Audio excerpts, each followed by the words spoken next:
اب آپ اس مبارک سلسلے کا 29واں حلقہ سماعت فرمائیں۔ اور بعض علماء فرماتے ہیں کہ بسم اللہ اس لیے نہیں لکھی گئی کہ مشرکین کی ذلت تھی، ان کی فضیحت تھی، تو اس میں کون سی آگے رحمت کے فیصلے تھے کہ پہلے بسم اللہ الرحمن الرحیم کا اضافہ کیا جائے؟ آگے تو سارا ان کے ساتھ عذاب تھا۔ اور بعض علماء نے فرمایا کہ نہیں، سورۃ الانفال اور سورۃ توبہ چونکہ ایک سورت ہے تو صحابہ نے فاصلہ تو کر دیا، لیکن درمیان میں بسم اللہ نہیں لکھی کہ اگر قیامت میں ایک سورت ہے تو ہم نے اکٹھی لکھ دی ہے، فاصلہ نہیں لکھا، اور اگر یہ دو صورتیں ہیں تو ہم نے الگ الگ تو لکھ دی، فاتحہ بسم اللہ الرحمن الرحیم لکھی گئی۔ تو اللہ نے حکم دیا کہ بھئی ایک تو مشرکین سے برات کا اعلان کرو، دوسرا یہ اعلان کر دو کہ جنت میں بغیر کسی ایمان کے کوئی داخل نہیں ہوگا، تیسرا یہ اعلان کرو کہ اللہ کے کعبے کا کوئی بغیر کپڑوں کے لباس طواف نہیں کرے گا، چوتھا یہ اعلان کر دو کہ اس سال کے بعد کوئی مشرک حج نہیں کرے گا، پانچواں یہ اعلان کر دو کہ جن کے ساتھ ہمارا معاہدہ ہے 1 سال کے لیے 2 سال کے لیے، اس وقت تک تو وہ مکے میں حد حرم میں رہ سکتا ہے، معاہدے کے بعد نہیں رہ سکتا، اور جن کے ساتھ ہمارا معاہدہ نہیں ہے ان کو 4 مہینے کی اجازت ہے، 4 مہینے کے بعد نکل جائے۔ یہ سارے احکام آ گئے، حج کے احکام آ گئے۔ حضور نے حضرت علی کو بلایا رضی اللہ تعالیٰ عنہ، آپ نے فرمایا کہ علی تم ایسا کرو کہ جلدی پہنچو، چونکہ یہ بڑے اہم ضابطے اور اہم اعلانات ہیں، اور عرب کا عادت ہے کہ یا تو بادشاہ خود اعلان کرے یا بادشاہ کا کوئی قریبی رشتہ دار اعلان۔ حضرت علی یہ اعلان لے کے چل پڑے، ابھی حضرت ابو بکر راستے میں تھے کہ حضرت علی پہنچ گئے۔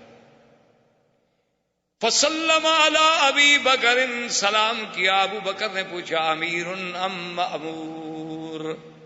حضرت ابی بکر نے پوچھا کہ حضرت علی آپ کو اللہ کے نبی نے امیر بنا کے بھیجا ہے یا مامور؟ اگر امیر بنا کے بھیجا ہے تو یہ سب کچھ آپ سنبھالے، میں آپ کے تابع ہوں۔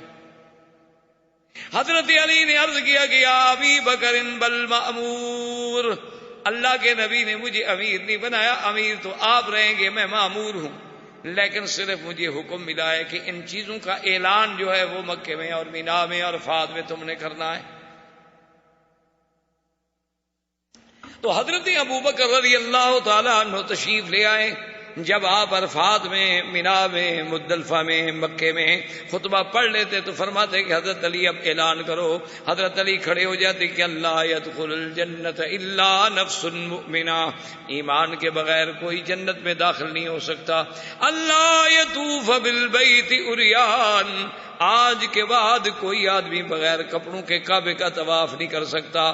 اللہ يدخل المشرکون فی المسجد الحرام، اور پھر کوئی مشرک جو ہے اس مدت گزرنے کے بعد مسجد الحرام میں بھی داخل نہیں ہو سکتا، اور جن کے ساتھ معاہدہ کیا ہے اسلام نے وہ معاہدے کی مدت پوری ہوگی، اور جن کے ساتھ معاہدہ نہیں ہے ان کو 4 مہینے کی مہلت ہے کہ وہ اللہ کا حرم چھوڑ کے چلے جائیں۔ حضرت علی فرماتے ہیں کہ میں نے گلی گلی، خیمہ خیمہ، کوچا کوچا اعلان کیا، حتی صوتی، حتیٰ کہ میری آواز جو تھی وہ بھی بیٹھ گئی۔ تو حضرت ابی بکر صدیق رضی اللہ تعالیٰ عنہ کی قیادت میں، اور خدا کی قدرت ہے کہ یہ ایک قسم کا اشارہ بھی تھا کہ سب سے پہلا حج ہے، پہلی ذمہ داری ہے، اور اس کا امیر کون بن رہے ہیں؟ سیدنا ابی بکر رضی اللہ تعالیٰ۔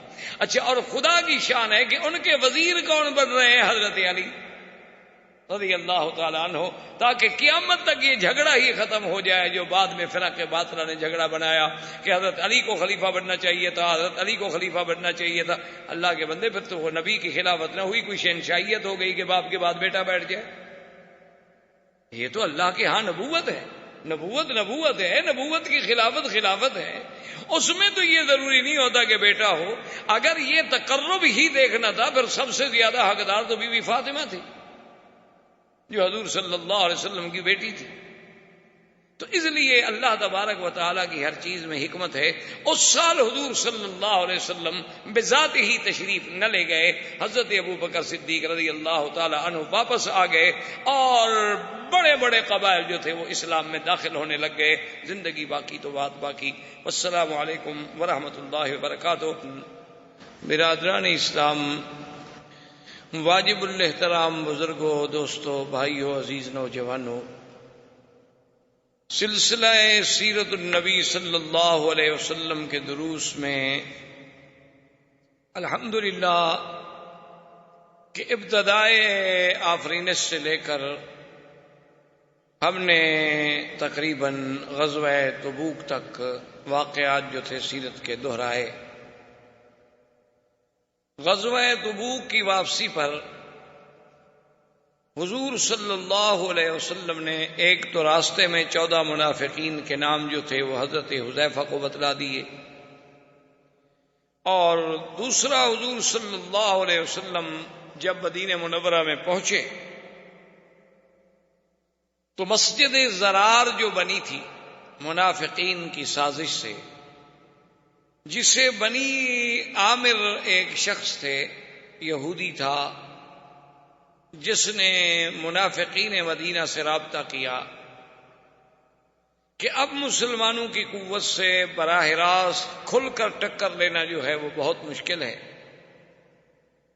اب اس کا حل یہ ہے کہ ہم اندرونی طور پر مسلمان کہلا کر، مسلمان بن کر، مسلمانوں میں شامل ہو کر مسلمانوں کو اور اسلام کو ایسے ایسے نقصان پہنچائیں کہ پھر ایک دفعہ ان کی قوت اور شان جو ہے وہ ختم ہو جائے. تو اس کے لیے ہمیں ضروری ہے کہ ہمارے پاس کوئی مرکز ہو. تو تم لوگ مسجد بنا لو اور حضور صلی اللہ علیہ وسلم سے ہی اس کا افتتاح کراؤ، اور میں کچھ عرصے کے بعد پھر اس مسجد میں بطور خطیب اور بطور امام پہنچوں گا، اور پھر میں وہاں بیٹھ کے سازشوں کو کنٹرول کروں گا. اب حضور صلی اللہ علیہ وسلم جب غزوہ تبوک سے واپسی میں تشریف لائے تو آپ نے مالک بن دخشن کو حکم دیا کہ فوراً جوانوں کا ایک دستہ لے کر جاؤ اور مسجد کو توڑ دو. اس پر اللہ نے قرآن پاک میں بھی وہ آیات نازل فرمائیں کہ والذین اتخذوا مسجدا ضرارا وکفرا وتفریقا بین المؤمنین، کہ یہ وہ لوگ ہیں کہ جنہوں نے اللہ کی مسجد بنائی لیکن مسلمانوں کو ملانے کے لیے نہیں، مسلمانوں کو توڑنے کے لیے. ورنہ اللہ نے جو مساجد بنائی ہیں ان کا مقصد یہ ہے کہ 5 دفعہ آدمی ایک دوسرے سے جڑ جائیں، ہفتے میں پورے محلے کے لوگ جو ہیں جمعہ والے دن جڑ جائیں، اور پورا علاقہ جو ہے وہ عید کے دن پہ جڑ جائے، تاکہ مسلمان ایک دوسرے کے احوال سے باخبر رہیں، ایک دوسرے کے دکھ سکھ میں شریک رہیں، ان میں اجتماعیت پیدا ہو، ان میں اتحاد و اتفاق پیدا ہو، اور 5 دفعہ دن میں ان کو ایک مقام پہ اکٹھا کیا جائے. لیکن انہوں نے تو مسجد بنائی ہے مسلمانوں کو لڑانے کے لیے. یہ تو اللہ اور اللہ کے رسول سے جنگ کرنے کے لیے مسجد کا نمونہ بنا رہے. تو اس سے ہمیں یہ مسئلہ بھی ملا کہ اگر کوئی بندہ نعوذ باللہ اس نیت کے ساتھ مسجد بنائے تو اس کو وہ مسجد کا احترام حاصل نہیں ہوگا. بہرحال وہ مسجد بھی توڑ دی گئی، اور اس کے فوراً بعد حضور صلی اللہ علیہ وسلم نے مسجد نبوی میں ایک بہت بڑے اجتماع سے خطاب فرمایا، اور اس کے بعد 36 منافق ہیں جن کا حضور نے نام لے لے کے فرمایا کہ اخرج یا فلان، اخرج یا فلان، اخرج یا فلان، کہ فلان تم بھی منافق ہو، نکل جاؤ، تم بھی نکل جاؤ، تم بھی نکل جاؤ. تو یہ منافقوں پر اتنی کاری ضرب لگی کہ پہلے 14 آدمی کا راز پکڑا گیا، 36 آدمیوں کے حضور صلی اللہ علیہ وسلم نے نام لے کر بتلا دیے. مسجد زرار کا منصوبہ بھی ان کا خاک میں مل گیا اور مسجد کو بھی توڑ دیا گیا. تو یہ ایک ایسی ضرب تھی منافقین پر کہ یہود تو پہلے نکل چکے تھے مدینہ منورہ سے، اب جو ان کے بچے کھچے منافقین تھے ان کی بھی کمر ہمیشہ کے لیے ٹوٹ گئی. اور اسی غم کے صدمے آ کر عبداللہ ابن ابی جو منافقوں کا سردار تھا وہ بھی مر گیا. اس نے کہا اب کیا جینا ہے. اور یہ عبداللہ ابن ابی ابن سلول وہ ہے کہ جس کو سرکار دو جہاں صلی اللہ علیہ وسلم جانتے تھے، اور یہ سب سے بڑا یعنی یوں سمجھیں کہ منافقین کا جو ہے وہ سردار تھا، اور یہی وہ آدمی تھا جس نے سیدہ عائشہ رضی اللہ تعالی عنہ پہ تہمت لگائی. یعنی یہ سب سے بڑا خبیث تھا. لیکن جب آپ کو اس کی بیماری کی اطلاع ملی تو حضور عیادت کے لیے بھی تشریف لے گئے، اور حضور نے فرمایا جب یہ مر جائے تو مجھے اطلاع دو. آپ نے اپنا قمیص مبارک بھی دیا اور کہا اس کا جنازہ بھی میں پڑھاؤں گا، اور اس کے بیٹے سے کہا کہ میرے اس قمیص میں اس کو کفن دے دو.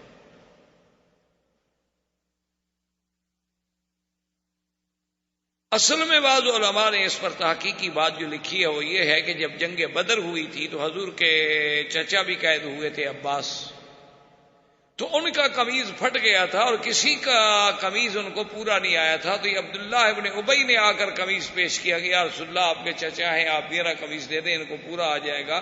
تو وہ قمیض لے کر حضور نے ان کو دیا تھا، تو حضور نہیں چاہتے تھے کہ اس منافق کا احسان مجھ پر رہے اور قیامت والے دن اس احسان کی وجہ سے اس کو رعایت ملے، اس لیے حضور نے دنیا میں قمیض دے دیا۔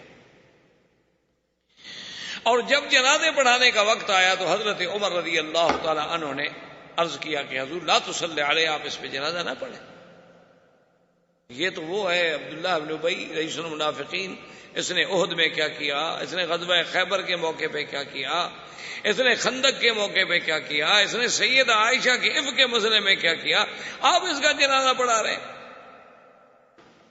اور اللہ نے فرما دیا ہے کہ آپ ان کے لیے اگر 70 دفعہ بھی بخشش مانگیں تو اللہ ان کو معاف نہیں کریں گے۔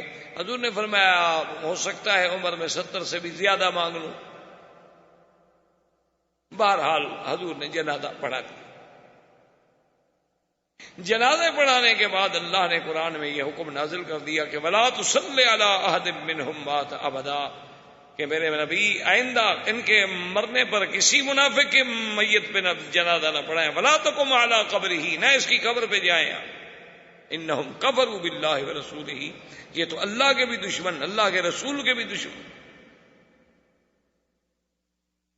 تو حضرت عمر رضی اللہ تعالی عنہ کی رائے جو تھی وہ قبول ہو گئی۔ تو یہاں سے علماء نے مسئلہ نکالا کہ آدمی چاہے حضور پاک کا قمیض جو حضور کے بدن مبارک کو لگا ہو، اس سے شان والا کپڑا دنیا میں کون سا ہو سکتا ہے، لیکن اگر اس میں بھی کفن ملے اور آدمی بے ایمان ہو تو کوئی فائدہ نہیں دیتا۔ اسی لیے جیسے کوئی غلاف کعبہ لے جائے، کوئی لکھا ہوا آیت الکرسی کی چادریں ڈال دے، کوئی فائدہ نہیں دیتی جب تک کہ اندر ایمان اور عمل صالح نہ ہو۔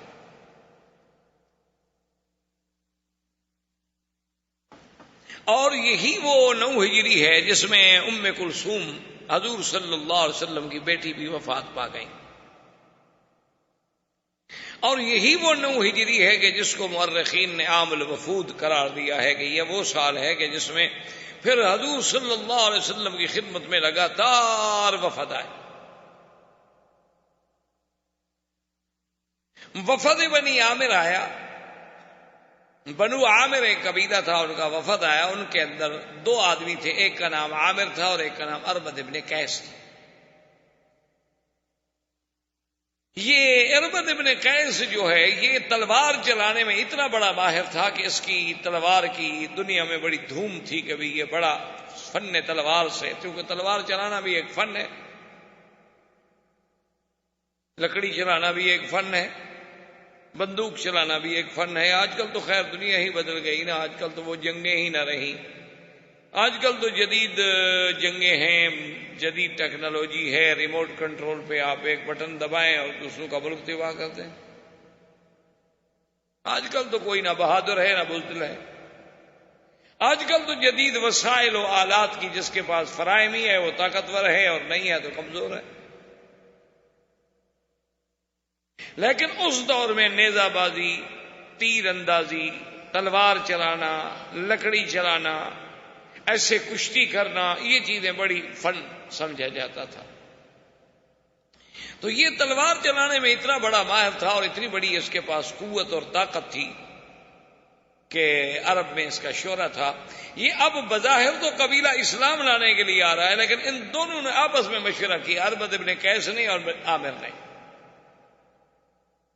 انہوں نے آپس میں مشورہ کیا، عامر نے کہا کہ اگر میں ملاقات کے دوران حضور صلی اللہ علیہ وسلم کو باتوں میں مشغول کر دوں اور حضور کی توجہ جو ہے وہ میری طرف ہو جائے، تم تلوار سے حملہ کر دینا۔ یہ آپس میں طے کر کے آ گئے، قبیلہ آ گیا حضور صلی اللہ علیہ وسلم کی خدمت میں، اور آ کے ابھی اسلام نہیں لے آئے، انہوں نے باتیں کرنی شروع کی، اور جناب عامر نے بڑی لمبی لمبی باتیں اور بڑی لمبے لمبے سوال، اور تاکہ بھی حضور صلی اللہ علیہ وسلم کو مشغول رکھے، اور پھر اشارہ کرے اربد کو بھی تلوار سے حملہ کرو، لیکن اربد جو ہے چپ بیٹھے۔ 1 دفعہ 2 دفعہ 3 دفعہ کچھ نہ ہوا۔ آخر وہ ملاقات ختم ہو گئی، مجلس ختم ہو گئی، اٹھ کے چلے گئے۔ اس نے کہا ماں بھی کہا یار تمہیں کیا ہو گیا تھا؟ اس نے کہا خدا کی قسم ہے میں کیا کروں، میں جب بھی تلوار پر ہاتھ رکھتا تھا نا حضور کے درمیان اور میرے درمیان تو آ جاتا تھا، اب میں تیری گردن کیسے اڑا دوں؟ تو اللہ نے اپنے نبی کو اس انداز میں محفوظ رکھا، اور یہ دونوں جو تھے اور ان کا راز واپس چلے گئے، اسلام نہ لے آئے۔ یہ دونوں نے آ کر ایک رستے میں بستی تھی بنی سلول کی، اسی عبداللہ ابن ابی ابن سلول والوں کی سلولیہ بستی تھی، جس میں انہوں نے قیام کیا۔ اور خدا کی شان دیکھیں کہ اس عامر کو تو طاعون نے پکڑ لیا اور رات کو آ کے سلولیہ میں ٹھہرا، اور طاعون کی گلٹی نکلی، ایک عذاب ہے، اللہ معاف کرے۔ تو اس نے بستی والوں سے کہا کہ فاتونی بفرسی، میرا گھوڑا جلدی لے آؤ، یہ میرے لیے بہت عبرتناک موت ہوگی کہ میں طاعون کی بیماری سے تڑپتا ہوا سلولیہ کی بستی میں پڑا ہوں، اکیلا مر جاؤں۔ چلو میں گھوڑے پہ بیٹھ کے یہاں سے تو نکل جاؤں نا، لیکن اب گھوڑے پہ بیٹھ نہیں سکتا تھا، گرا مر گیا۔ اور یہ عامر کی موت اس طرح آئی۔ اب اربد جو ہے وہ جناب بستی سے نکلا اور گھوڑے کو بھگایا کہ کہیں مجھے بھی طاعون نہ پکڑ لے، میں بھی طاعون کی بیماری میں مبتلا نہ ہو جاؤں۔ آسمان سے بجلی گری اور اس کو جلا کے اسی وقت خاکستر کر گیا، وہ بھی مر گیا۔ اب بنو عامر قبیلے کو پتہ چلا، انہوں نے کہا بھی جن دو سرداروں نے سازش کی تھی ان کو تو اللہ نے سزا دے دی ہے، یہ دلیل ہے کہ اللہ کا نبی سچا نبی ہے۔ وہ سارے کا سارا قبیلہ واپس آ کے مسلمان ہو گیا۔ ان کے بعد وفد آیا بنو قیس کا، بہت بڑا معروف قبیلہ تھا۔ ان میں ایک ان کے سردار تھے احنف ابن قیس۔ جب یہ قبیلہ مدینہ منورہ میں پہنچا تو قبیلے والے تو جناب فوراً دوڑے سیدھے حضور کی خدمت میں، جینا یا رسول اللہ، جینا یا رسول اللہ، اسلمنا یا رسول اللہ، سلام اور اسلام اور ساری باتیں، اسلام لے آئے۔ لیکن احنف ابن قیس جو تھے وہ مدینہ منورہ میں اپنے ایک دوست کے مکان پہ گئے، وہاں جا کے سامان اتارا، وہاں جا کے اپنا غسل فرمایا، کپڑے تبدیل کیے، خوشبو لگائی اور تیار ہو کر حضور کی خدمت میں حاضر ہوئے۔ حضور بہت خوش ہوئے۔ حضور نے فرمایا ھذا رجل فیہ الحلم والانا، کہ یہ بندہ ہے جس کے اندر حلم ہے، حوصلہ ہے، صبر ہے۔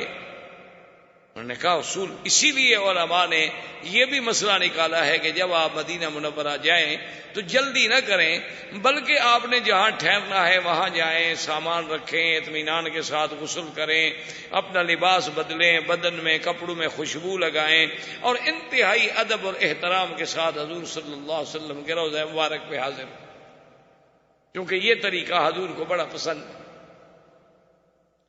اور جب مسجد میں حاضر ہوں تو یہ بھی یاد رکھیں کہ سب سے پہلے آپ 2 رکعت تحیۃ المسجد ادا کریں۔ افضل تو یہ ہوتا ہے کہ ریاض الجنت میں موقع مل جائے، ورنہ جہاں مسجد میں مل جائے، کیونکہ بعض اوقات وہاں آدمی نہیں پہنچ سکتا یا اتنا رش ہے کہ جگہ نہیں ملتی، چونکہ اللہ کا حق جو ہے وہ نبی کے حق پہ مقدم ہوتا ہے۔ اور نماز پڑھنے کے بعد درود شریف پڑھتے ہوئے اتنے ادب کے ساتھ چلیں کہ آپ کے اپنے پاؤں کی آواز بھی پیدا نہ ہو۔ یہ نہیں کہ بس ایسے بھاگ رہا ہے اور شور کر رہا ہے، اور ایک دوسرے کو دوست پوچھ رہے ہیں آپ کس ہوٹل میں ہیں یار، اچھا اور یار ٹھہرو میں سلام پڑھ کے ابھی آتا ہوں، یہ تو گستاخی ہے اور بے ادبی ہے۔ وہاں حاضری کے اصول ہیں، اس کے آداب ہیں کہ بالکل خاشعن خاضعن۔ یہاں کے بہت بڑے عالم تھے، اللہ ان کی قبر پہ رحمت فرمائے، اور رئیس القضاء اعلیٰ بھی رہے پھر وہ، جن کے بیٹے آج کل امام حرم بھی ہیں شیخ صالح، تو ان کے والد جو تھے بن حمید بہت بڑے عالم تھے، بہت بڑے علماء میں تھے، جیسے شیخ عبدالعزیز بن باز، اللہ ان کی قبروں پہ کروڑوں رحمتیں فرمائے۔ اچھا خدا کی شان ہے کہ دونوں نابینا تھے، وہ بھی نابینا تھے، وہ بھی نابینا تھے، لیکن علم پر اتنا عبور تھا ان لوگوں کو، کوئی مسئلہ پوچھو تو اس کی جزیات تک بھی یاد تھی، اور پھر ہر مسئلے پر دلیل میں کوئی نہ کوئی حدیث مبارک بھی دماغ میں تھی۔ اتنا بڑا علم بہت کم لوگوں کو نصیب ہوتا ہے، گہرائی علم کے اندر، گہرائی، اور اگر کسی مخالف نے بھی دلیل کے ساتھ کوئی بات کی ہے تو اس کو قبول کرنا۔ یہ بڑے لوگوں کی بات ہوتی ہے، ہر آدمی اس مقام پہ نہیں پہنچ سکتا۔ تو بہرحال انہوں نے اپنی کتاب میں لکھا ہے کہ جب زائر زیارت کے لیے مدینے حاضر ہو فَلْيَكُنْ خَاشِعًا خَاضِعًا متواضعًا، کہ عین خشوع کے ساتھ، تواضع کے ساتھ، ادب کے ساتھ چلے، اور یہ دل میں تصور کرے کہ انہ یری النبی صلی اللہ علیہ وسلم، کہ گویا کہ وہ خود حضور کو دیکھ رہا ہے۔ اگر حضور کی زندگی میں حاضر ہوتا اور حضور سامنے موجود ہوتے تو میں کس طرح کھڑا ہوتا، کس طرح آتا، میں کتنا ادب اور احترام کرتا، وہی احترام بدستور باقی رکھے۔ تو بہرحال حضور صلی اللہ علیہ وسلم بڑے خوش ہوئے، اور احنف ابن قیس بھی مسلمان ہو گیا، بنو قیس بھی مسلمان ہو گیا۔ اس کے بعد قبیلہ بنو حنیفہ، یہ یمامہ کے قبیلہ، یمامہ کا علاقہ ہے ریاض کے قرب میں، نجد کے علاقوں میں ایک جگہ ہے یمامہ، وہاں اب بھی بنی حنیفہ ہیں۔ یہ بنو حنیفہ جو ہے یہ بہت بڑا قبیلہ تھا، اور ان کا وہ سردار تھا مسیلمہ بن الکذاب۔ اچھا، یہ قبیلہ بھی اسلام لانے کے لیے آیا، لیکن مسلمہ مدینے سے باہر ہو گیا، اس نے کہا میں نہیں جاتا۔ جو اسلام لانے کے لیے آ گئے، اسلام لے آئے، حضور نے ان کو ہدایہ دیے، جائزے دیے، کچھ نہ کچھ چیز دی، کیونکہ اسلام میں یہ بھی حکم ہے کہ اگر کوئی آدمی باہر سے تمہارے دین میں آتا ہے تو اس کے تالیف قلب کے لیے ضروری ہے کہ اس کے ساتھ کچھ مدارات کرو، کیونکہ ایک دوسرے کو ہدیہ دینے سے محبتوں میں اضافہ ہوتا ہے۔ یہ ضروری نہیں ہوتا کہ ہدیہ قیمتی ہو، ہدیہ ہوتا۔ حضور صلی اللہ علیہ وسلم نے جب سب کو ہدایہ دی تو انہوں نے کہا کہ حضور مسلمہ بھی آیا تو ہے، لیکن وہ ابھی مدینے نہیں آیا، اس کے لیے بھی ہدیہ دیں آپ نے، اس کے لیے بھی دے دیے۔ جب یہ قبیلہ واپس آیا تو مسلمہ کہنے لگا کہ اچھا، اللہ کے نبی نے مجھے بھی ہدیہ دیا ہے؟ انہوں نے کہا ہاں۔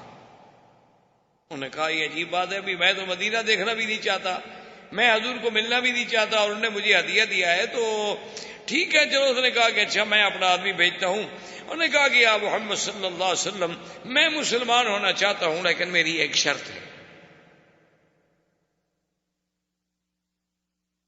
کیا شرط ہے؟ اس نے کہا جی بات یہ ہے کہ میں آپ کا کلمہ پڑھتا ہوں، اسلام لے آتا ہوں، لیکن آپ کے بعد جو خلافت ہوگی وہ مجھے ملے گی۔ حضور صلی اللہ علیہ وسلم کے ہاتھ میں ایک چھوٹی سی لکڑی تھی۔ حضور نے فرمایا کہ اس مسلمہ کو جا کے کہہ دو کہ یہ لکڑی بھی اگر چاہو تو میں تمہیں دینے کے لیے تیار نہیں ہوں، تم میرے بعد خلافت مانگتے ہو۔ یہ اچھا اسلام ہے جو کسی شرط کے تابع کہ جی پیسے دو گے تو میں مسلمان ہوں، نہیں دو گے تو میں مسلمان نہیں۔ یہ کون سا اسلام ہوا بھائی؟ ایسے اسلام کی اللہ کو کوئی ضرورت نہیں۔ حضور نے فرمایا مجھے تمہارے اسلام کی کوئی ضرورت نہیں ہے، تم نے جو کچھ کرنا ہے جا کے کرو۔ اور اسی اثنا میں حضور نے خواب دیکھا۔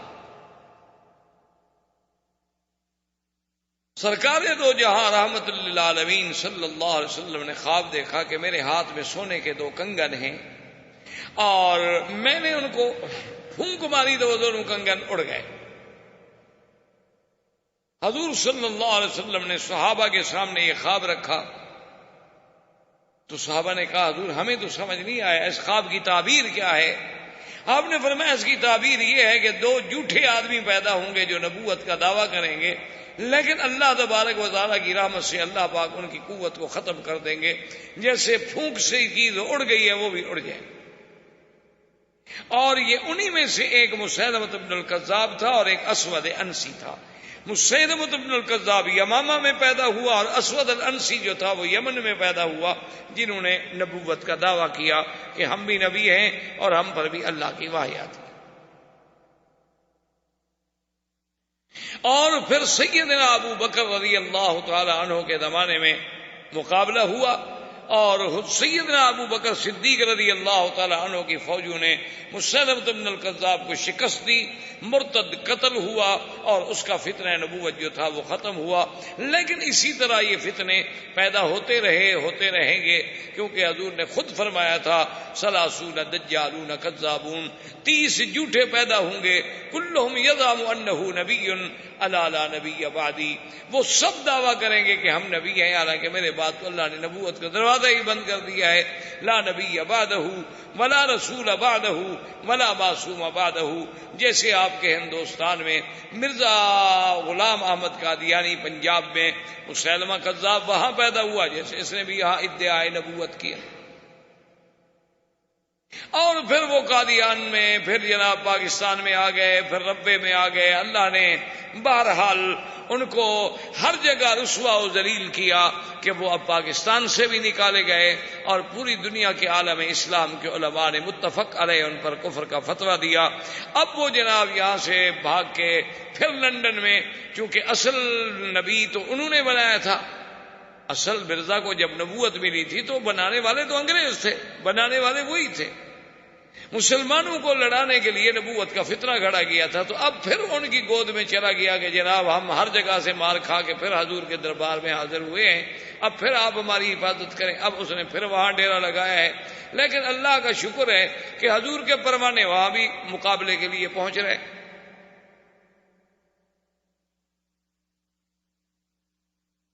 اور اس سے حقیقت ہے، ابھی ہم جاتے ہیں نا جی، بہت سارے لوگ اس دفعہ بھی کچھ صحافی اور کچھ باہر کے جو لوگ ہوتے ہیں انہوں نے ایسے کہ جی آپ کو کیا تکلیف ہے، دیکھیں وہ پاکستان چھوڑ گئے، وہ انڈیا چھوڑ گئے، وہ یہاں لندن میں آ گئے، لیکن اب مولوی لوگ پھر بھی ان کے پیچھے بھاگ رہے ہیں. تو آخر کیا ایسی بات؟ ایسے سوالات ہمارے پڑھے لکھے لوگوں کو بھی بڑا پریشان کرتے ہیں کہ پتہ نہیں مولوی پاگل ہو گئے. جب تمہارے ملک سے نکل گیا جان چھوٹ گئی. اصل بات میرے عزیز یہ نہیں ہوتی، اصل بات یہ ہے کہ وہ باہر رہ کر بھی مسلمانوں کو گمراہ کر رہے ہیں. اب آپ جرمنی میں جا کے دیکھیں، اسی طرح آپ جنوب افریقہ میں جا کے دیکھیں، اسی طرح اور جو افریقی ممالک ہیں نائجیریا وغیرہ وہاں جا کے دیکھیں، اسی طرح زامبیا میں، گانا میں، جہاں جہاں انہیں موقع ملتا ہے. چونکہ ان کے دو مقام ہوتے ہیں، ایک جہاں جہالت ہو، دوسرا جہاں غربت ہو، اور تیسرا جہاں ضرورت ہو. وہ تین آدمیوں کو پکڑتے ہیں. اب ایک آدمی لندن میں گیا ہے، اس کے پاس ویزا ختم ہونے والا ہے اور رہنا چاہتے ہو، ٹھیک ہے جی آپ ہمارا فارم پر کر دیں کہ آپ کا جماعت احمدیہ سے تعلق ہے، ہم آپ کو سیاسی پناہ لے کر دے دیتے کہ جی ہم تو پاکستان سے نکلے ہوئے ہیں، ہمیں تو وہاں مار دیتے ہیں لوگ، ہمیں پناہ دیجیے. تو جو آدمی جماعت احمدیہ کا فارم پر کر دے اس کو پناہ مل گئی. انہوں نے کہا دیکھیں جی ہم تو ہر سال ہزاروں لوگوں کو مرزائی بنا رہے. ایک تو یہ ضرورت ہے. دوسری بات یہ ہے، ہم نے ان کو کہا، بی بی سی والوں کو، NNI والوں کو، ہم نے ان سے کہا، انہوں نے کہا دیکھو یہاں یہودی ہیں، نصرانی ہیں، کبھی ہم نے ان کے ساتھ آ کر کوئی چیلنج، کوئی مناظرہ، کوئی مقابلہ کیا ہے؟ حالانکہ ہمارے نزدیک وہ بھی کافر ہیں. لیکن یہودی اپنے آپ کو یہودی کہتا ہے، نصرانی اپنے آپ کو نصرانی کہتا ہے، سکھ اپنے آپ کو سکھ کہتا ہے، ہندو اپنے آپ کو ہندو کہتا ہے، لیکن یہ بدبخت اپنے آپ کو مسلمان کہتا ہے. مشکل یہ ہے، یہ بھی آج کھلا اعلان کر دے گا جی میں مسلمان نہیں، جان چھٹی ختم، کوئی ہمارا مناظرہ نہیں، کوئی جھگڑا نہیں، کوئی تقریر نہیں، کوئی جلسہ نہیں، ہم پھر کبھی نہیں آئیں گے. لیکن جب یہ اسلام کا نام لے کر لوگوں کو دھوکہ دیں کہ ہم ختم نبوت کے بھی قائل ہیں، اور جو ختم نبوت کا قائل نہ اس کو ہم کافر سمجھتے ہیں، لیکن ختم نبوت کا معنی ہے مہر نبوت، تو جس کو اللہ کا نبی مہر لگا دے وہ نبی ہے. ترجمہ اس کا وہ اپنا کرتے ہیں. تو بہرحال خیر کہنے کا مقصد یہ تھا کہ وہ مسلمہ وہاں پیدا ہوا، اسد انسی وہاں پیدا ہوا. اللہ نے ان دونوں کا فتنہ جو تھا وہ بھی ختم کر. اس کے بعد جو ہے بنی تئی جو تھے، یہ بہت بڑا قبیلہ تھا جس میں حاتم طائی جو بہت بڑا تاریخ میں سخی گزرا ہے، یہ اسی طائی قبیلے کا سردار تھا حاتم. اس قبیلے پہ حملہ ہوا تو طائی جو تھے وہ گرفتار ہوئے، جس میں حاتم کی بیٹی بھی گرفتار ہوئی. اور یہ وہی بیٹی ہے کہ جب حضور کے سامنے لائی گئی تو اس کے سر پہ دوپٹہ نہیں تھا، قیدی تھی. تو حضور نے فرمایا کون ہے؟ انہوں نے کہا حضور ہم نے فرمایا اس کے سر پہ دوپٹہ ڈالو. انہوں نے کہا حضور نے کافر عورت ہے. فرمایا کافر کیا مطلب؟ بیٹی تو بیٹی ہوتی ہے، کافر کی ہو، ہندو کی ہو، مسلمان کی ہو، بیٹی تو بیٹی ہے. تو بہرحال وہ حاتم طائی کی بیٹی بھی گرفتار ہوئی، اور حضور کے راستے میں جب حضور مسجد جاتے نا تو راستے میں ہی وہ لڑکی بیٹھی ہوتی. جب حضور گزرتے وہ کھڑی ہو جاتی، حضور میری بات سنیں، بات بتاؤ کیا بات؟ اس نے کہا مات ابی وغاب الوافد، میرا ابا بھی مر گیا، میرا بھائی بھی غائب ہو گیا، مجھے بتائے، میں قید میں اکیلی عورت ہوں، آخر ایک میں سخی باپ کی بیٹی ہوں، مہربانی کر کے مجھے رہائی دی جائے۔ ایک دن، دو دن، تیسرے دن حضور نے فرمایا رہائی دے۔ اس نے کہا کہ حضور اگر میرا بھائی، آپ نے فرمایا تمہارا بھائی اللہ اور اللہ کے رسول کا نام سن کے فرار ہو گیا، بھاگ گیا، اللہ اور اللہ کے رسول سے فرار ہونا چاہتا ہے، اس کو نہیں، ہاں اللہ تمہارا بھائی خود آئے اسلام کے لیے تو پھر ہم اس کو پناہ دیں گے۔ تو یہ لڑکی واپس آئی، اپنے بھائی کو ملی، اپنے بھائی سے کہا کہ دیکھو تم اب نہیں بچ سکتے ہو، سوا اس کے کہ حضور صلی اللہ علیہ وسلم کی خدمت میں چلے جاؤ۔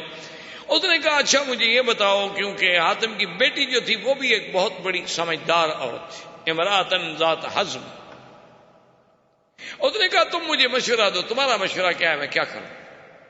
اس نے کہا عدی دیکھو بات سنو، محمد الرسول اللہ صلی اللہ علیہ وسلم یا تو اللہ کے نبی ہیں یا پھر بادشاہ ہیں، ان دو میں سے تو خالی نہیں ہے، کیونکہ اب سارے جزیرہ تو فتح ہو گیا۔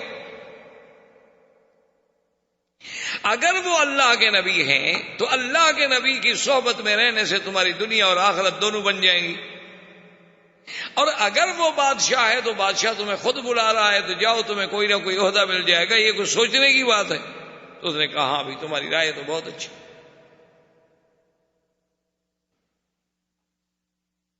عدی آیا مدینہ منورہ میں، حضور صلی اللہ علیہ وسلم نے بڑا احترام کیا، آخر ایک بڑے باپ کا بیٹا تھا، اور سخی انسان جو ہے وہ اللہ کو بڑا محبوب ہوتا ہے۔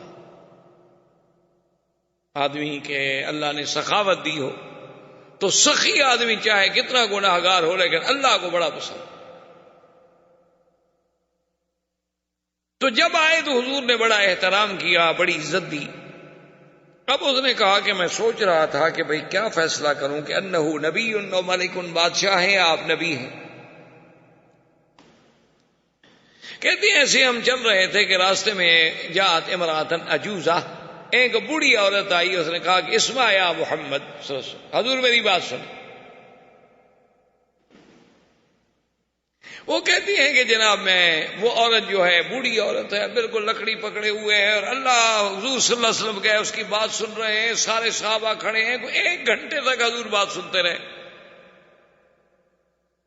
تو عدی کہتا ہے میں نے دل میں فیصلہ کیا کہ یہ بادشاہ نہیں ہے، ھذا من عادات الانبیاء، یہ اللہ کا نبی ہے، یہ خلق نبوت ہے کہ ایک بوڑھی عورت کے لیے سارا قافلہ روکا ہوا اور 1 گھنٹہ ہو گیا حضور سڑک پہ کھڑے ہیں۔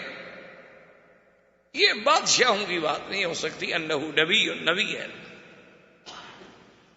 کہتی ہیں کہ پھر جب ہم پہنچ گئے مدینے میں، حضور مجھے اپنے گھر میں لے گئے، تو میں نے گھر میں دیکھا کہ حضور صلی اللہ علیہ وسلم کے ایک چٹائی بچھی ہوئی ہے اور ایک چمڑے کا سرہانہ پڑا ہے۔ تو مجھے وہاں بھی اندازہ ہوا کہ انہ نبی لیس ملک، یہ بادشاہ نہیں، بادشاہوں کے گھر ایسے نہیں ہوتے۔ حضور صلی اللہ علیہ وسلم نے وہ سرہانہ مجھے دیا، کہا کہ یہ سرہانہ لے لو اور اس پر بیٹھ جاؤ، تم مہمان ہو۔ تو میں نے کہا کہ نہیں یا رسول اللہ آپ اس سرانے پہ بیٹھے۔ حضور نے فرمایا آپ اس سرانے پہ بیٹھے۔ میں نے کہا نہیں حضور آپ کے سامنے میں کیسے سرانے پہ بیٹھوں؟ حضور نے فرمایا میں حکم دے رہا ہوں تم مہمان ہو۔ تو کہتے ہیں کہ مجھے حضور نے سرانہ دے دیا، میں سرانے کے اوپر چڑھ کے بیٹھ گیا اور حضور نیچے مٹی پہ بیٹھ گئے۔ تو میں نے کہا انہ نبی من الانبیاء، یہ واقعی اللہ کے نبی ہیں، بادشاہ نہیں ہیں۔ میں نے کہا اشہد اللہ الہ الا اللہ واشہد ان محمد رسول اللہ۔ حضور نے فرمایا عدی تمہیں پتہ ہے کہ تم اب بھی دین کسوری پر ہو؟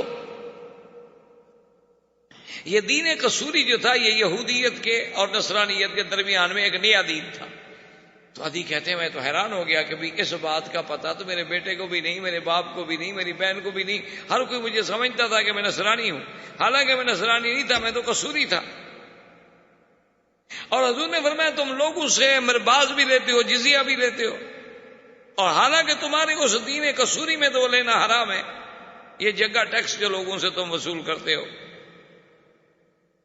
تو عدی کہتا ہے واللہ میں حیران ہو گیا کہ وہ چیزیں جس کا علم میرے سوا، میری بیوی کو نہیں، میرے بچے کو نہیں، میری اولاد کو نہیں، ان کو کیسے پتا ہے؟ مجھے یقین ہو گیا کہ اللہ کے نبی ہے اور ان کو اللہ کے نے وحی کے ذریعے خبر دی، اور تو کوئی ذریعہ ہو ہی نہیں سکتا۔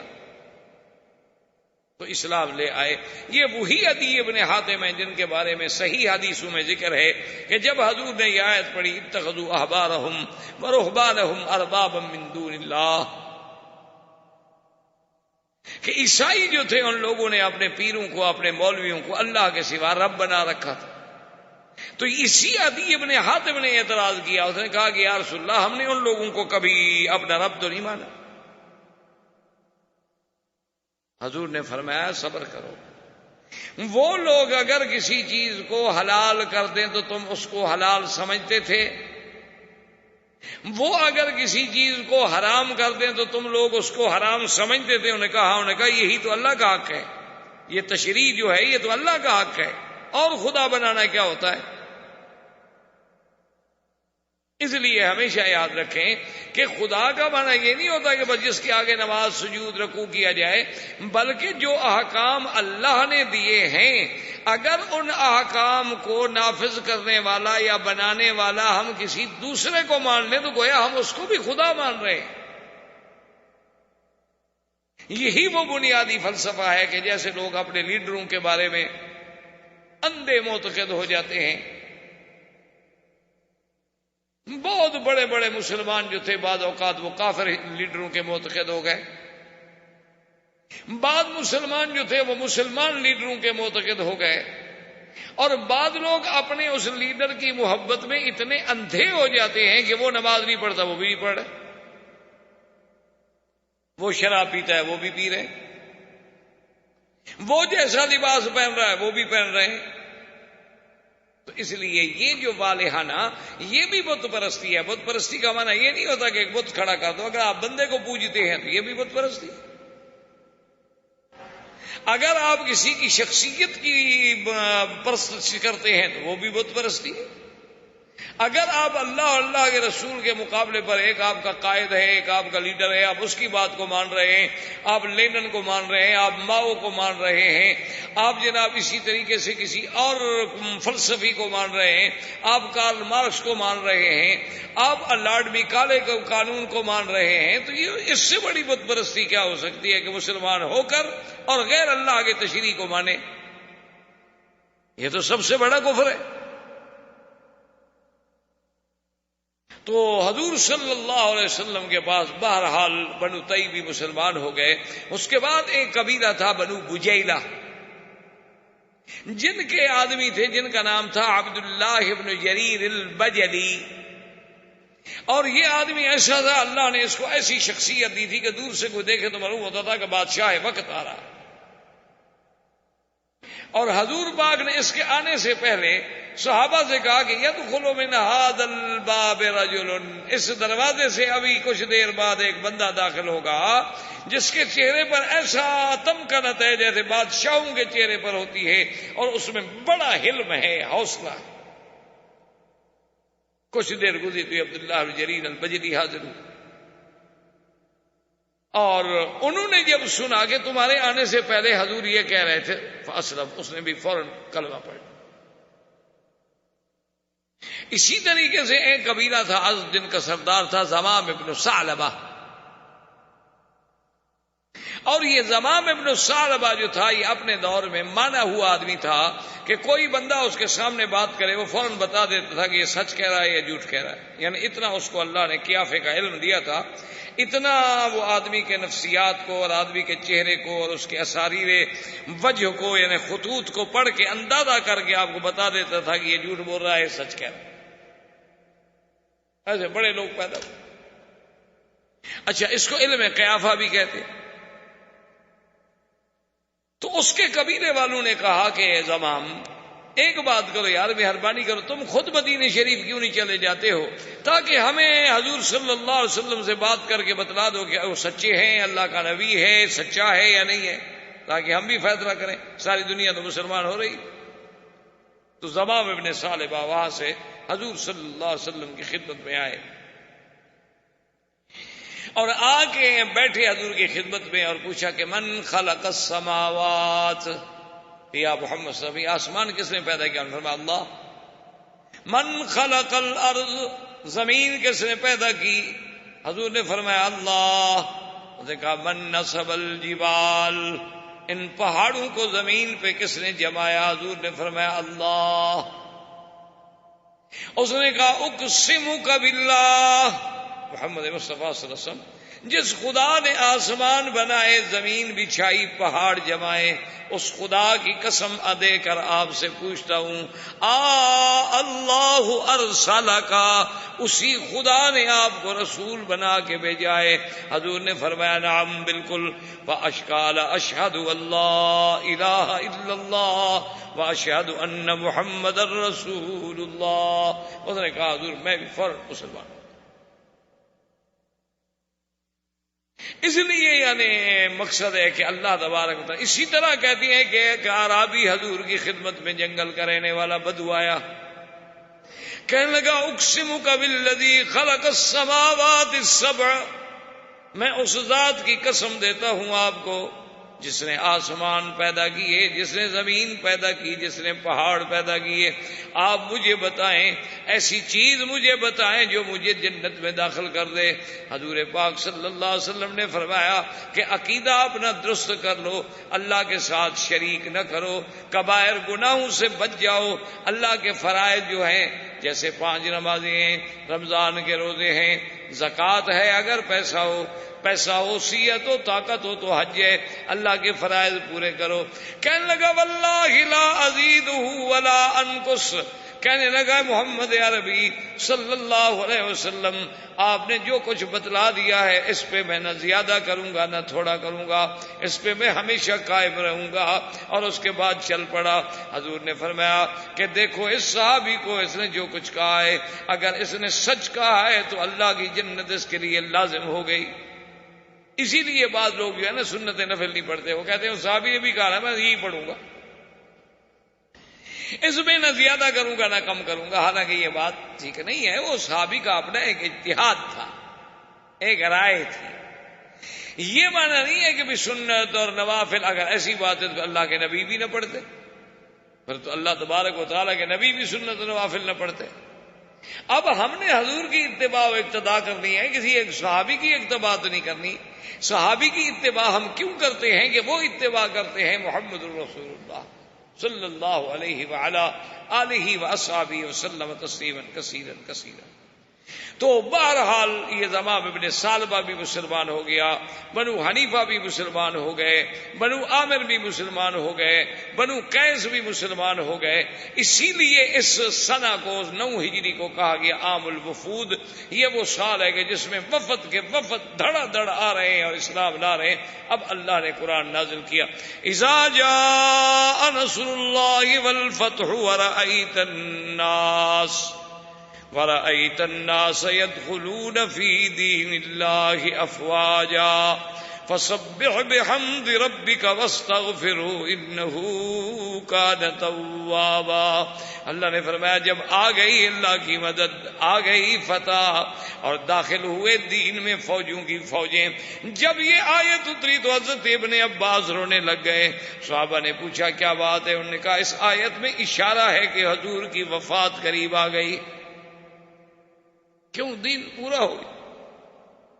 اب تھوڑا سا آپ پیچھے جا کے اپنے نظروں کو دہرائیں کہ صلح حدیبیہ پر جب حضور نے صلح کی تھی اور اللہ نے فرمایا تھا انا فتحنا لک فتحا مبینا، اللہ نے اس کو فتح مبین قرار دیا تھا صلح حدیبیہ کو۔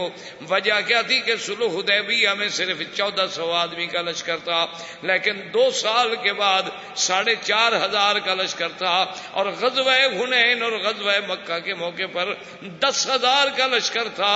اور اب جناب 10 ہجری میں جب حضور نے حج کا اعلان کیا تو 1 لاکھ کا لشکر حج پہ تیار ہوا۔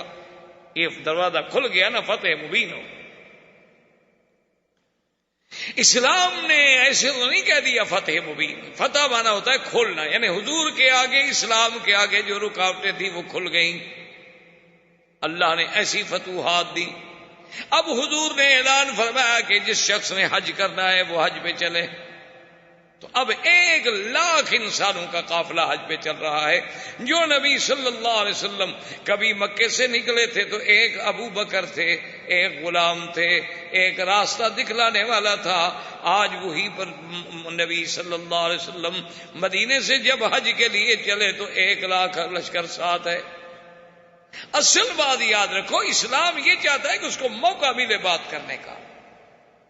اسلام کو جب آپ صحیح معنوں میں پیش کریں گے نا جی، یقین کریں، آج آپ پورے یورپ میں جا کر دیکھ لیں، خدا کی قدرت ہے کہ جہاں جہاں اسلام پہنچ رہا ہے، جہاں جہاں اسلام کی تعلیمات پہنچ رہی ہیں، اس روزانہ یعنی تعداد 10، 20، 50 روز لوگ مسلمان ہو رہے ہیں. جن علاقوں میں آج سے 20 سال پہلے 2 مسجدیں تھیں، آج وہاں 2000 مساجد. وجہ کیا ہے کہ اسلام تو ایک ایسا کامل معنی جامع دین ہے کہ جب اس کو صحیح معنوں میں سمجھایا جائے تو لازمی بات ہے کہ کوئی بھی عقل مند آدمی اس سے انکار نہیں کر سکتا. یہ الگ بات ہے کہ ہم اسلام خود پیش ہی نہ کر سکیں. ہم نے اسلام کو ایک رسومات کا اور ایک عادات کا مجموعے کا نام دے رکھا ہے. کسی نے تعزیہ نکالا تو اسلام کی علامت ہے، کسی نے میلاد منا لیا تو اسلام کی علامت ہے. لیکن جو اسلام کے اصل جوہر ہیں، اسلام کے اندر جو موتی ہیں، وہ تو کبھی ہم نے پیش ہی نہیں کی. حضور صلی اللہ علیہ وسلم نے جب تیاری کی حجت، اور آپ کا یاد رکھیں یہ حج ایک ہی ہے، اسی لیے اسی کا نام حجت الوداع. حضور صلی اللہ علیہ وسلم نے عمرے تو 4 کیے، لیکن حج فرض ہونے کے بعد حضور نے جو حج کیا وہ صرف ایک حج ہے. اسی لیے وہ پہلا حج بھی وہی ہے اور آخری حج بھی. اور یہ 10 ہجری کا واقعہ ہے، حالانکہ حج فرض ہوا ہے 8 ہجری. 9 ہجری میں حضور صلی اللہ علیہ وسلم نے حضرت ابو بکر کو امیر حج بنا کے بھیجا، اور پھر حضرت علی رضی اللہ تعالیٰ عنہ کو بھی ان کے ساتھ بھیجا. کیونکہ مشرکین مکہ میں ایک مصیبت تھی، ایک عادت تھی کہ اگر کوئی خاص آرڈر جاری کیا جائے تو یا بادشاہ خود وہ آرڈر نافذ کرے یا اس کا کوئی قریبی رشتہ دار نافذ کرے. اس لیے حضور صلی اللہ علیہ وسلم نے حضرت علی کو بھیجا کہ جا کے اعلان کر دو کہ اللہ يدخل الجنت الا نفس مؤمنہ، کہ ایمان کے بغیر کوئی جنت میں داخل نہیں ہوگا. اللہ یطوف بالبیت عریان، آج کے بعد اللہ کے گھر میں کوئی آدمی بغیر کپڑوں کے طواف نہیں کر سکے گا. اور حضور نے فرمایا انما المشرکون نجس فلا يقرب المسجد الحرام بعد آبهم هذا، اور جو مشرک ہے وہ پلید ہے، اس کو بھی اللہ کے حرم میں داخل ہونے کا حق نہیں. اور اسی طرح حضور نے حکم دیا کہ یا علی، جتنی تماثیل، جتنی بت، جتنی تصویریں ہوں سب کو مٹا دو. ولا قبرا مشرفا الا سویتہ، اور قبرستانوں میں جتنی اونچی قبریں ہوں ان کو بھی زمین کے برابر کر دو، کوئی اونچی قبر نہ چھوڑو. یہ سارے کام جو تھے 9 ہجری میں ہو گئے. اب 10 ہجری میں حضور صلی اللہ علیہ وسلم نے حج کی تیاری کی. اور حضور صلی اللہ علیہ وسلم جب بیر علی سے، جس کا اصل نام تو ذل حلیفہ ہے لیکن مشہور جو ہے وہ ابیار علی ہے، اور ہمارے بعض لوگوں نے تو ایک روایت بھی بنا رکھی ہے، کچھ تو کہتے ہیں کہ یہ علاقہ جو تھا یہ حضرت علی رضی اللہ تعالیٰ عنہ کا رقبہ، زمین جائیداد تھی، اسی لیے اس کو بیر علی کہا جاتا ہے. حالانکہ انتہائی بڑا جھوٹ ہے جس کی کوئی حقیقت نہیں. حضرت علی کے بعد تو بی بی فاطمہ کے ساتھ شادی کرنے کے لیے پیسے نہیں تھے، اتنی بڑی جگیریں کہاں سے آ گئی تھی. حضرت علی تو غریب آدمی تھے، وہ تو سب کچھ مکہ میں لٹا گئے. سیدنا علی رضی اللہ تعالیٰ عنہ تو بیٹھے ہوئے مسجد نبوی میں رو رہے تھے. حضرت عثمان گزرے تو انہوں نے کہا کیا بات ہے، کیوں رو رہے ہیں؟ انہوں نے کہا کمال ہے، میں نے 2 اونٹ پالے تھے کہ بھئی لکڑیاں لاؤں گا، بیچوں گا، اور پیسے اکٹھے ہوں گے تو بی بی فاطمہ سے میری شادی پہ خرچ ہوگا. حضرت حمزہ نے 2 اونٹ میرے ذبح کر دیے. حضرت حمزہ رضی اللہ، چونکہ شراب حرام نہیں ہوئی تھی، یہ اونٹ بٹھا کے جو گئے نا جی، تو ایک مغنیہ گانا گا رہی تھی کہ پہلے سردار جو ہوتے تھے نا اونٹوں کی کوہان کاٹ کے کباب بنا کے کھلاتے تھے. حضرت حمزہ نشے میں جو اٹھے اونٹوں کی کوہان کاٹ دی. حضرت علی واپس آئے تو 2 اونٹ زخمی ہوئے پڑے. وہ روتے ہوئے حضور کی خدمت میں گیا کہ یا رسول اللہ دیکھیں آپ کے چاچا نے کیا کر دیا، حضرت حمزہ نے کیا کر دیا. حضور آئے تو حمزہ نشے میں.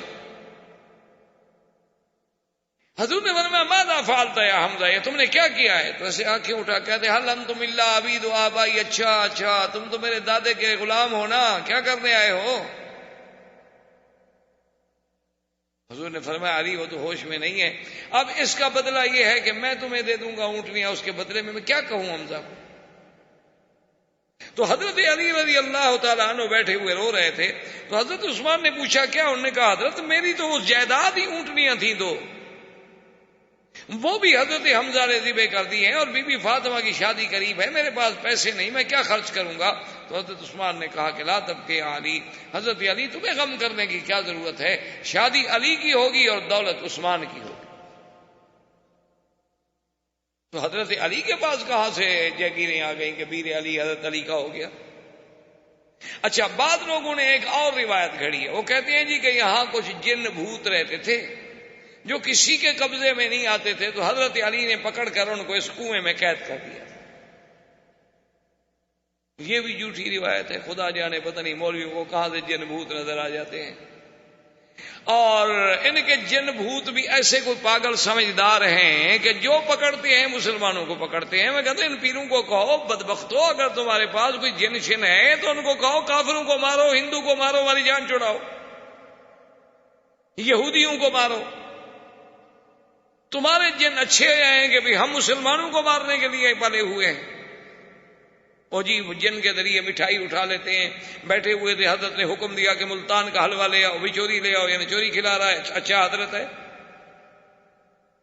نا، ملتان کا حلوہ جو اٹھا کے جن لے آئے، کوئی اس کے باپ کا تھا یا جن کے باپ کا تھا، تو وہ حرام نہیں؟ لوگ خوش ہوتے ہیں، سبحان اللہ۔ حضرت نے جناب ایسی کرامت دکھائی کہ بیٹھے بیٹھے ملتان کا حافظ حلوہ آ گیا، وہ حافظ حلوہ جو آ گیا پہلے کھانا حلال ہے حرام ہے، چوری کی حضرت نے، حضرت کو تو ہاتھ کاٹا جائے جس نے چوری کرائی۔ لوگ سمجھتے ہیں وہ پیر ہے۔ تو بہرحال یہ کوئی شخص ایک اور گزرا ہے علی، جس کے اس علاقے میں کوئی زمین تھی، کنویں تھے، جس کی وجہ سے اس کو ابیار علی کہا جاتا ہے، اس کا سیدنا حضرت علی سے کوئی تعلق نہیں۔ جیسے وادی فاطمہ، لوگ کہتے ہیں بی بی فاطمہ کو، اللہ کے بندے بی بی فاطمہ تو غریب تھی، وہ تو چکی پیستے پیستے ان کے تو ہاتھوں میں چھالے پڑ گئے، تو ان کی وادی فاطمہ کہاں سے آ گئی؟ یہ جموم کے قریب جو وادی فاطمہ ہے، لوگ کہتے ہیں بی بی فاطمہ کی وادی ہے، نعوذ باللہ۔ تو یہ سارے لوگوں نے خود گھڑے ہوئے ہیں قصے، جہاں جو نام فٹ آتا ہے نا جی، قوم بڑی استاد ہے، ایک منٹ میں لگا دیتی ہے کہ چلو بھئی اس کو بی بی فاطمہ کے ساتھ لگا دو، اس کو حضرت علی کے ساتھ لگا دو۔ تو حضور صلی اللہ علیہ وسلم جب وہاں تشریف لائے تو آپ نے وہاں سے جو حج کی نیت کی تو وہ حج قران تھا۔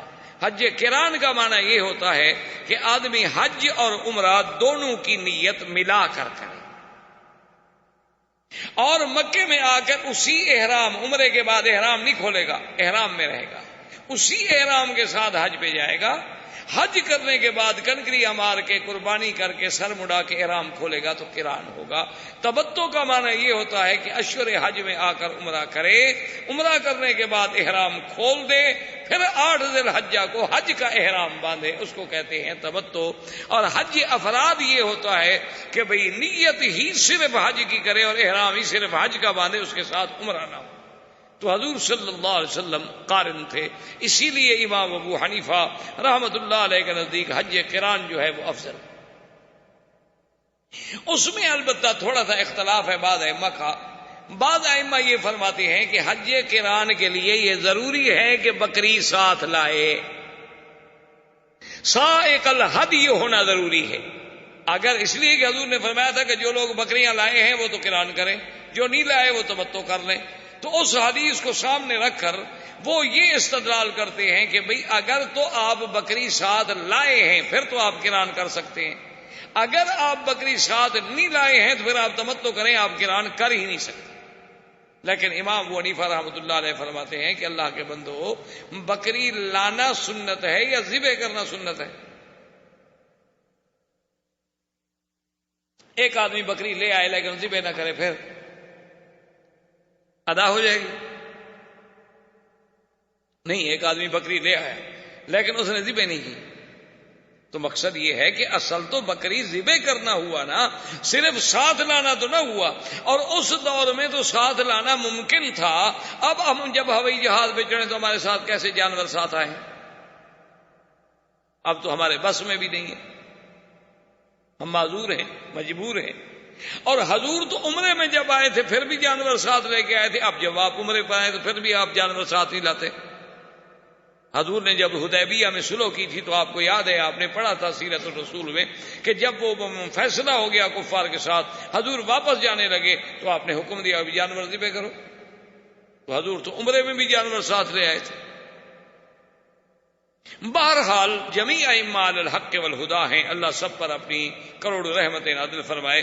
حضور صلی اللہ علیہ وسلم قارن تھے، اور جب مکے میں پہنچے تو حضرت علی رضی اللہ تعالیٰ عنہ یمن سے آئے۔ حضرت علی رضی اللہ تعالیٰ عنہ جب یمن سے پہنچے حضور کی خدمت میں، حضور نے فرمایا کہ علی تم نے کیا احرام باندھا بھائی، قران کا، تمتع کا یا افراد کا؟ تو حضرت علی نے کہا کہ یا رسول اللہ میں تو جانور بھی لایا ہوں، آپ کے لیے بھی لایا ہوں قربانی کے جانور، اور اپنے لیے بھی لایا ہوں۔ میں جب میقات پہ آیا، یمن کے رستے سے میقات پہ پہنچا تو میں نے کہا کہ یا اللہ چونکہ مجھے تو پتہ ہے نہیں کہ تیرے نبی کی کیا نیت ہے، تو جو تیرے نبی کی نیت وہی میری نیت، تو میں نے تو یہ ارادہ کر لیا تھا، میں نے خود تو کوئی فیصلہ نہیں کیا۔ تو آپ نے فرمایا کہ ٹھیک ہے، جب تم جانور بھی لائے ہو اور تمہاری نیت بھی وہی ہے جو میں نے کی ہے تو میں تو قارن ہوں، تو لہذا تم بھی قارن۔ اب اسی مسئلے پر تھوڑا سا آپ غور کر لیں کہ بڑا ہمارے نوجوان لوگوں کے ذہن میں ہوتا ہے نا، دیکھو جی ایک امام یہ کہتا ہے اور ایک امام یہ کہتا ہے، اور دیکھو جی لوگ کہتے ہیں حنفی، شافعی، مالکی، حنبلی، اور یہ بات ہے، کیسے ان لوگوں نے مسئلے بنا لیے ہیں۔ حالانکہ یاد رکھو کہ حضور نے تو حج ایک کیا، لیکن حج کی قسمیں تین بن گئی۔ اور پھر امام ابو حنیفہ رحمۃ اللہ علیہ کے نزدیک حج قران افضل ہے، امام احمد بن حنبل رحمۃ اللہ علیہ کے نزدیک تمتع افضل ہے، امام شافعی رحمۃ اللہ علیہ کے نزدیک حج مفرد افضل ہے۔ اس لیے لوگ کہتے ہیں دیکھو جی حضور نے تو ایک حج کیا اور مولویوں نے حج کی قسمیں بھی بنا لی، اور وہ کہتا ہے وہ افضل ہے، وہ کہتا ہے وہ افضل ہے۔ حالانکہ اگر اللہ کے دین کے ساتھ تھوڑا سا تعلق ہو تو کوئی مشکل بات نہیں۔ امام ابو حنیفہ رحمۃ اللہ علیہ کیوں کہتے ہیں قران افضل ہے؟ وہ کہتے ہیں کہ حضور کا اپنا حج تو قران ہے نا، تو حضور جب افضل ہیں تو حضور کا ایک ہی حج ہے، اللہ ان سے افضل حج کروائیں گے، تو لازم بات ہے کہ قران افضل ہے۔ حضور نے فرمایا مکے میں آنے کے بعد صحابہ سے کہ بھئی جن لوگوں کے پاس قربانی کا جانور نہ ہو عمرہ کر کے احرام کھول دے۔ صحابہ نے آگے عرض کیا، انہوں نے کہا یا رسول اللہ آج 4 ذی الحج ہے اور 8 ذی الحج کو ہم نے مینا جانا ہے، یوم الترویہ ہے، اگر ہم احرام کھول دیں گے تو لازمی بات ہے کہ انسان کی توجہ پھر بیوی کی طرف ہوتی ہے، خواہشات کی طرف ہوتی ہے، تو یہ حضور نے فرمایا کیا کر رہے ہو؟ اگر مجھے پتا ہوتا تو میں بھی جانور ساتھ نہ لے آتا تو میں بھی تمتع کرتا، اور اگر اللہ نے مجھے پھر نصیب کیا تو میں بھی تمتع کروں گا۔ تو امام احمد بن حنبل فرماتے ہیں کہ جب حضور زبردستی تمتع کروا رہے اور حضور کی تمنا ہے کہ لولا سقط الہدیہ، اگر میں بھی جانور ساتھ نہ لاتا میں بھی تمتع کرتا تو تمتع افضل ہے۔ اب حج کی دوسری قسم بھی نکل گئی، اور امام احمد بن حنبل کے افضل کہنے کی دلیل بھی بن گئی کہ حضور جو فرما رہے ہیں۔ امام شافعی رحمۃ اللہ علیہ فرماتے ہیں کہ نہیں جناب اپنا مفرد افضل ہے۔ ان سے پوچھا کہ امام صاحب آپ مفرد، انہوں نے کہا اللہ نے حج فرض کیا ہے کہ عمرہ بھی فرض کیا ہے؟ انہوں نے کہا فرض کیا ہے کہ للہ علی الناس حج البیت من استطاع الیہ سبیلا، اللہ نے حج فرض کیا ہے، باقی عمرہ تو اس کے ساتھ لوازمات ہیں کہ موقع مل جائے تمتع کر لو، موقع مل جائے قران کر لو، موقع مل جائے صرف حج کر لو، لیکن اصل فرضیت تو حج کی ہے، لہذا افضل حج مفرد ہے۔ تو اب دیکھیں تمام ائمہ اپنی طرف سے کہہ رہے ہیں یا قرآن و حدیث کو سمجھ رہے ہیں؟ تو اس لیے ہمیشہ یاد رکھیں کہ جتنا ائمہ کرام ہیں ان کا فہم قرآن ہوتا ہے، فہم حدیث ہوتا ہے، یعنی حکم تو قرآن کا ہے، حکم تو حدیث رسول کا ہے، ان کی صرف تھنکنگ ہے، ان کی سوچ ہے، ان کی رائے ہے۔ جیسے آپ کے بڑے بڑے لائر ہیں، بڑے بڑے ججز ہیں، قانون پڑھتے ہیں، ہر کس کی رائے اوپینین ہے اپنی اپنی۔ تو اس میں کوئی جھگڑا نہیں ہوتا، کوئی خلاف نہیں ہوتا، کوئی اختلاف نہیں ہوتا، صرف تم کو دین میں اختلاف نظر آتا ہے، کیونکہ ادھر آنے کو جی نہیں چاہتا نا، تو اب جان کیسے چھڑائیں؟ وہ دیکھو جی ایک مولوی یہ کہتا ہے اور ایک مولوی وہ کہتا ہے۔ میں تو ہمیشہ لوگوں سے کہتا ہوں کہ چلو آپ ایسا کریں، جن باتوں پر مولوی متفق ہیں وہ تم مان لو، جھگڑے والی چھوڑ دو۔ جن باتوں پر مولوی تمہیں لڑاتا ہے نا، کچھ مولوی کچھ کہتا ہے، نماز کے لیے تو جھگڑا کوئی نہیں، تمام مولوی کہتے ہیں نماز پڑھو، یا کوئی ایسا مولوی بھی ہے جو کہے نہ پڑھو؟ تو چلو بھائی یہ تو شروع کر دو نا، کم از کم اس پہ تو سارے مولوی متفق ہیں نا۔ رمضان کے روزے کے بارے میں کتنے مولوی ہیں جو تمہیں کہتے ہیں کہ نہ رکھو، یا 30 یا 29 نہ رکھو بلکہ اس دفعہ 10 رکھ لو؟ کوئی ایک مولوی دکھاؤ جس نے اختلاف کیا ہو۔ اچھا اگر تم صاحب دولت ہو تو حج کے بارے میں ایک مولوی دکھاؤ جو کہے جی حج نہ کرو۔ اچھا ایک مولوی مجھے دکھاؤ چاہے وہ خود داڑھی منڈاتا ہو لیکن کسی کو کہے کہ داڑھی منڈاؤ۔ ایک مولوی پیدا کر دو کسی پارٹی کا، بریلوی ہو دیوبندی ہو، بس ٹھیک ہے میں تمہارے ساتھ ہوں، میں اس کی بات میں مان لوں گا، میں نرم آدمی ہوں، میں جھگڑا نہیں کروں گا۔ تو جن مسئلوں پر مولویوں میں اختلاف نہیں ہے، سارے مولوی ایک ہی بات کہہ رہے ہیں، اس پر تو تم چلنا شروع کر دو، اور جن پر اختلاف ہے ان کو رہنے دو، وہ بعد میں حل کر لیں گے۔ جیسے وہ شیعہ کہتے ہیں نا جی کہ ہمارا قرآن جو ہے غار میں ہے اور 70 گز لمبا ہے، انہوں نے کہا اللہ کے بندے ہم سے یہ آدھے گز والا نہیں پڑھا جاتا، تم 70 گز والا چھپا کے بیٹھے ہوئے ہو، وہ اگر آ گیا تو پتہ نہیں اس پہ کون عمل کرے گا۔ تو ہم نے کہا شیعہ سے بھی آپ کا ہمارا جھگڑا ختم، ہم آپ کو اسٹامپ پہ کورٹ میں جا کے لکھ دیتے ہیں کہ جب تمہارا قرآن آئے گا ہم اس پر عمل کریں گے، اور جب تک وہ نہیں آتا تم ہمارے قرآن پر عمل کر لو۔ تو وہ اس پر بھی نہیں آتے، اب اس کا کیا کیا جائے؟ چونکہ وہ قرآن ہو تو آئے نا، وہ تو ہے نہیں، اس نے تو آنا نہیں، کیسے لکھ دیں؟ آدمی تو سمجھدار ہے نا۔ تو بہرحال میرے کہنے کا مقصد یہ ہے کہ یہ کوئی بات بھی امام یا علماء خود نہیں بناتے، الا وہ جو بالکل پٹڑی سے ہٹے ہوئے ہیں، وہ پھر علماء بھی نہیں، وہ تو باطل ہیں، اہل باطل ہیں، فرقہ ضالہ ہیں، ان کو تو عالم کہنے کا حق ہی نہیں۔ عالم تو وہ ہوگا جو نبی کا وارث ہوگا، العلماء ورثۃ الانبیاء۔ جو انگریز کا وارث ہو وہ کیسے عالم ہو سکتا ہے بھائی؟ وہ تو ظالم ہو سکتا ہے۔ اس لیے حضور صلی اللہ علیہ وسلم حج پہ تشریف لے آئے، اور یوم الترویہ کہتے ہیں 8 تاریخ کو۔ ترویہ کیوں کہتے ہیں؟ چونکہ مینا میں پانی نہیں تھا، تو اس وقت لوگ اپنے اونٹوں کو پانی پلا لیتے تھے اور برتن بھر لیتے تھے اور مشکیزیں بھر لیتے تھے، بھی مینا میں جو رہنا ہے 2-3 دن پانی کا کیا کریں گے؟ تو اس لیے اس کا نام بن گیا یوم الترویہ۔ حضور صلی اللہ علیہ وسلم مینا تشریف لے گئے، اور 9 تاریخ کو حضور صلی اللہ علیہ وسلم مینا سے روانہ ہوئے۔ تو اب سارے مکے والے بھی، صحابہ بھی حیران تھے، پریشان تھے کہ دیکھیں اب کیا ہوتا ہے، چونکہ قریش مکہ جو تھے وہ مزدلفہ میں ٹھہر جاتے تھے، وہ عرفات نہیں جاتے تھے۔ کیوں؟ انہوں نے اپنا ایک مسئلہ خود نکال لیا، انہوں نے کہا کہ نحن اہل الحرم، انہوں نے کہا بھی ہم تو حرم کے مجاور ہیں، حرم کے لوگ ہیں، ہم مزدلفہ سے آگے جائیں گے تو پھر تو حرم سے نکل گئے نا، ہم عرفات تو حرم سے باہر ہے نا، لہذا ہم حج کریں گے اور کریں گے حرم کے اندر، بس ہم تو آگے جاتے نہیں۔ اب جیسے ہمارے بلوچوں نے کوئٹہ میں بھی مسئلہ حل کر دیا ہے، وہاں ایک جبل مراد ہے، ایک ذکری پارٹی ہے، وہ کہتی ہیں جی مکے مدینے جانے کی ضرورت ہی نہیں، یہی جبل مراد پہ آ جائے اور یہی حج کر لیتے ہیں۔ اور کچھ لوگ پیدا ہوئے ہیں ماشاءاللہ، وہ کہتے ہیں ہم جنت میں بھی نہیں جاتے، چلو وہ کہتے ہیں جی ہم جنت میں بھی نہیں، اللہ کے بندے جنت میں کیوں نہیں جاتے؟ وہ کہتے ہیں ہمیں کافی ہیں بغداد کی گلیاں، ہمیں جنت جانے کی ضرورت ہی نہیں، ہمیں تو بغداد میں جانا چاہیے۔ میں نے کہا ایسا ذرا دیر کرو، صدام کے بعد جانا، ایسا نہ ہو کہ جنت تو ملے سو ملے، وہ جہاں پہنچائے گا نا تمہیں، وہ نہ جہنم ہوگی نہ برزخ میں لٹکتے رہو گے۔ اللہ کے بندے کی عقل کی بات ہے، جو دماغ میں آ جائے کہہ دیا۔ اللہ کے دین کو مذاق تو نہیں بنایا جا سکتا۔ حضور صلی اللہ علیہ، اس لیے قریش نے بھی اپنا ایک مسئلہ بنا لیا، انہوں نے کہا نحن اہل الحرم فلا نخرج من الحرم، ہم حرم سے نہیں نکلتے، ہمارا حج مزدلفہ میں ہو جائے گا۔ حضور صلی اللہ علیہ وسلم سیدھے عرفات گئے، سمجھ آ گیا کہ نہیں حج عرفات میں ہوگا، اسی لیے حضور نے فرمایا تھا الحج عرفہ، حج تو عرفات کی حاضری کا نام۔ اگر کوئی مزدلفہ میں رہے، اگر کوئی حرم میں رہے تو اس کا حج ادا نہیں ہوگا جب تک کہ وہ عرفات میں نہ ہو۔ حضور صلی اللہ علیہ وسلم نے اسی عرفات کے میدان میں وہ عظیم خطبہ جو خطبہ حجۃ الوداع، یہ وہی خطبہ ہے جس کو ساری دنیا نے لیا ہے. مانتے نہیں ہیں؟ اقوام متحدہ آپ کا اور سلامتی کونسل آپ کی اور جناب ہیومن رائٹس والے اور انسانی حقوق والے اور تنظیمیں جتنی دنیا میں ہیں، یہ آپ کے جتنے فرانسیسی انقلاب آئے، یہ ماؤ کا انقلاب، یہ سب انہوں نے اصل کیا تھا؟ وہ خطبہ ہے محمد الرسول. ان سب کا اصل چارٹر جو ہے وہ یہ ہے، وہ خطبہ جو حضور نے حجۃ الوداع میں پڑھا تھا. فرق صرف اتنا ہے کہ دشمن نام نہیں بتلاتا، نام نہیں لیتا کہ میں نے کہاں سے لیا، وہ کہتا جی میری سوچ ہے.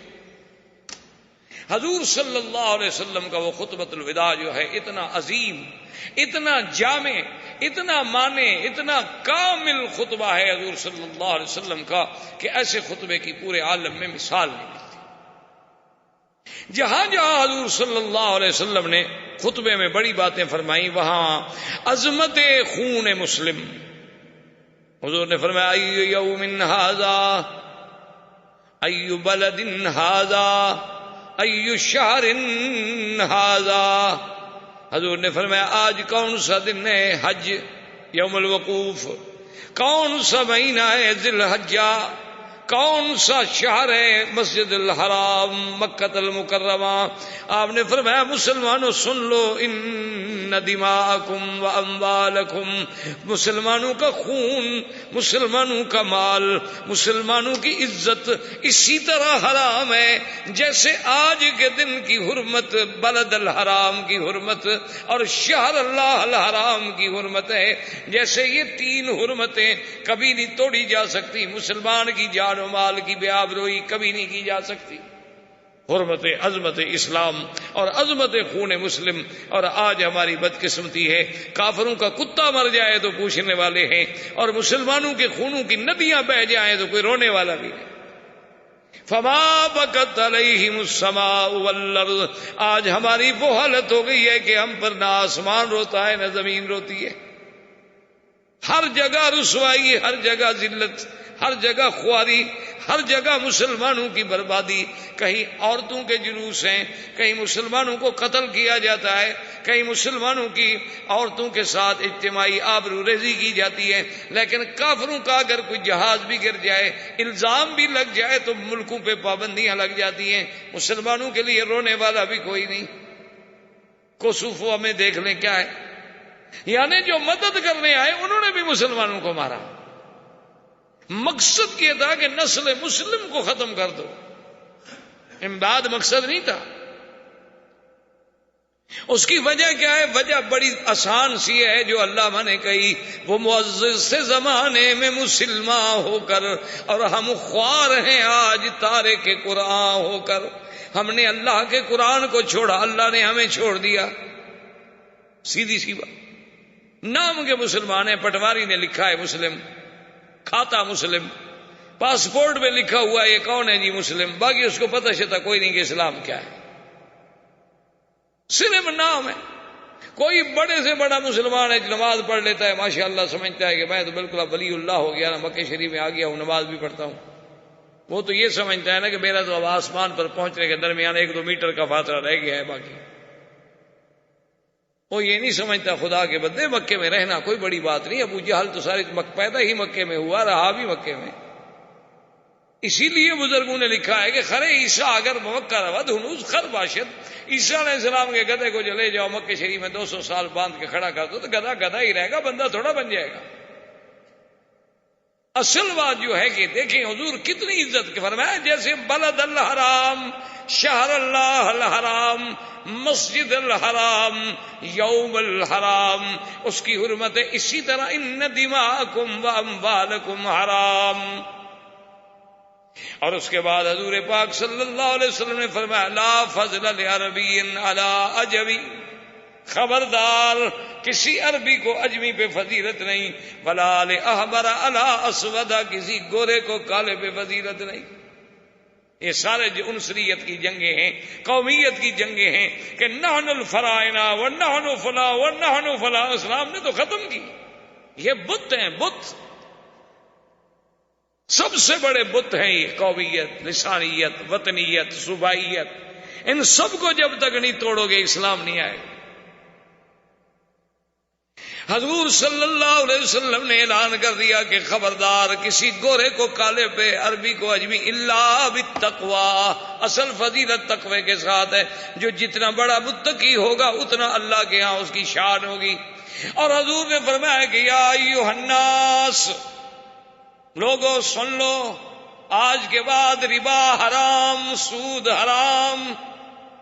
اور فرمایا اول ربا العباس موضوع تحت قدمی ھذا، فرمایا یاد رکھو کہ آج میں سود کو اپنے پاؤں کے نیچے کچل رہا ہوں، اور سب سے پہلے میرے چاچا عباس کا جو سود ہے، میں اعلان کرتا ہوں کہ کوئی بندہ سود نہ دے، اصل قرض واپس کرے۔